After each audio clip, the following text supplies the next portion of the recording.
नमस्कार दोस्तों। आज मैं आपका अपने चैनल एस्ट्रोलॉजी बाय प्रिया में सबका स्वागत करती हूँ। आज मैं आपको छठ पर्व का पूजा पाठ व्रत एवं नियम बताने वाली हूँ। सबसे पहले सभी भक्तों को जो छठ पर्व का व्रत शुरू करने वाले हैं उनका व्रत मंगलमय हो, उनके परिवार पर छठ मैया की कृपा हो और आप सभी को छठ पर्व की ढेरों शुभकामनाएं हमारी तरफ से। तो सबसे पहले मैं आपको छठ माता का जो 4 दिनों का व्रत होता है, अनुष्ठान होता है, उसके बारे में बता रही हूँ। चतुर्थी से ये छठ माता का व्रत शुरू किया जाता है। चतुर्थी के दिन नहाए खाएं, यानी ये नाम है, ये विधि है, उसको शुरू करते हैं। नहाए खाएं यानी घर का, कपड़े का, न शरीर का, बालों का, सबका साफ सफाई विधिवत करते हैं। क्योंकि इन 4 दिनों में ऐसी मान्यता है कि इन 4 दिनों में घर की विशेष सफाई नहीं की जाती, इसलिए नहाए खाएं विधि में विशेष सफाई की जाती है। चतुर्थी के दिन, पंचमी के दिन खरना व्रत यानी खिरनी खीर खा के ये व्रत किया जाता है, इसीलिए खरना व्रत बोला जाता है।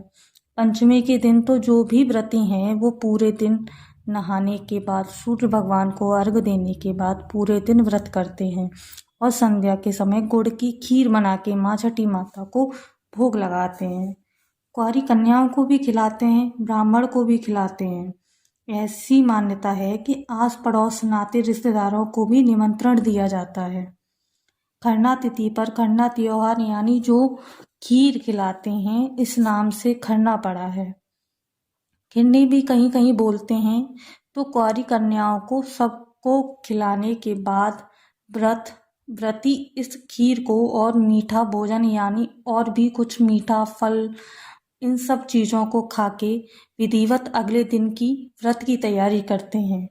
तो इस व्रत को भी करते हैं। अगला यानी षष्ठी का दिन, उस दिन से पूरे दिन तक और पूरी रात्रि तक और सपत्नी के सूर्य उदय होने के बाद तक 36 घंटे का व्रत किया जाता है। निराजली, निराहार।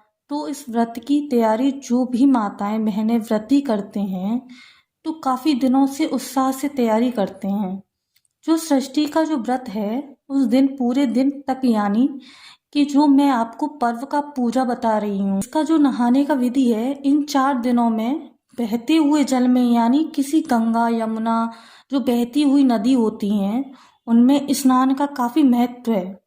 वैसे भी कार्तिक चल रहा है, कार्तिक स्नान में सुबह का स्नान का कम से कम इन 4 दिनों में नदियों में नहाएं। जिनके यहाँ नदी काफ़ी दूर हैं, जो पोखर पाकर तालाब में भी नहा सकते हैं, यानी घर से बाहर नहाने का काफ़ी महत्व होता है।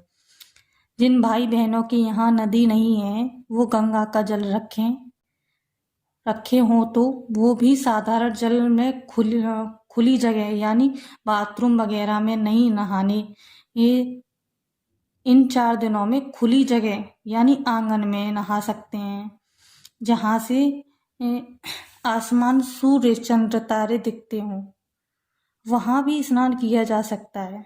षष्ठी के दिन पूरा दिन निराजलीय व्रत करने के घाट पर, जहाँ भी अधिकतर, यानी कि मैं पहले भी बताई हूँ षष्ठी पूजा में भी, कि ये व्रत अनुष्ठान तालाबों, नदियों के किनारे होता है।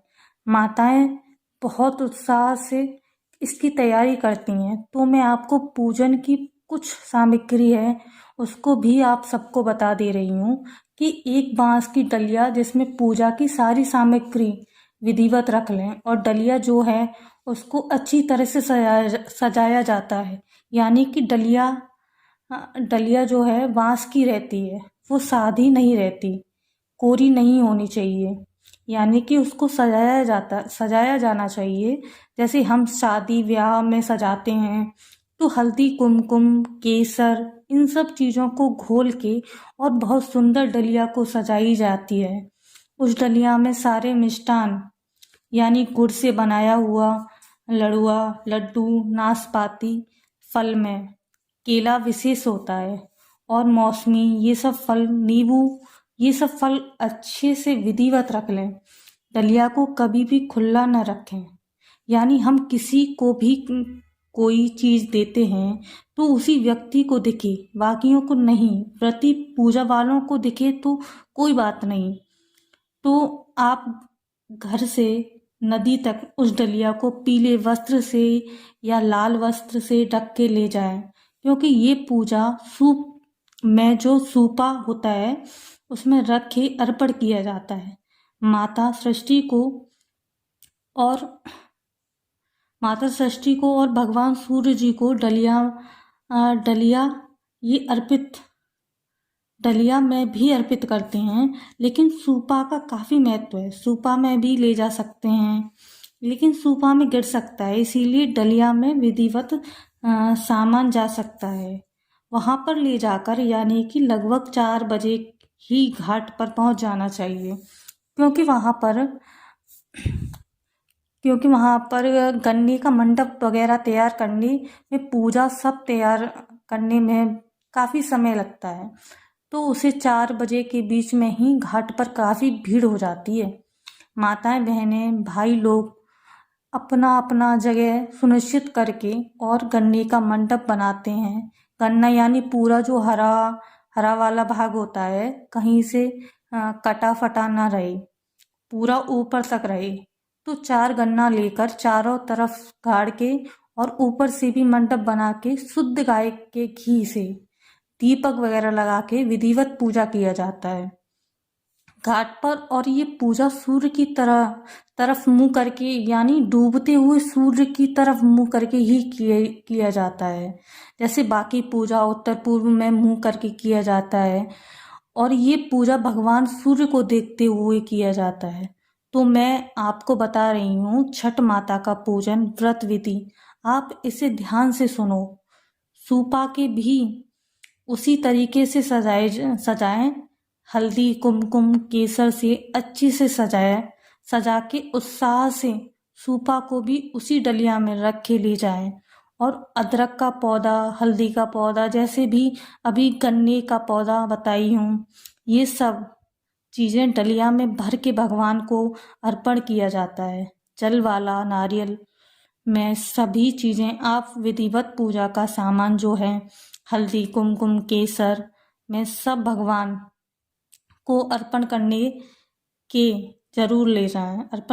लिए ज़रूर ले जाएं। छठ घाट पर यानी कि भारतवर्ष में ये पर्व बिहार, झारखंड, यूपी के पूर्वांचल जितने भी ज़िले हैं, वहाँ पर नेपाल, इन सब जगहों पर काफ़ी उत्साह से मनाए जाते हैं। जो भी व्रती हैं, छठ माता उनकी सारी मनोकामनाएं पूर्ण करें, ऐसा छठ माता से निवेदन है। अब हम विदा लेते हैं, फिर मिलेंगे नेक्स्ट वीडियो में। जय माता दी दोस्तों।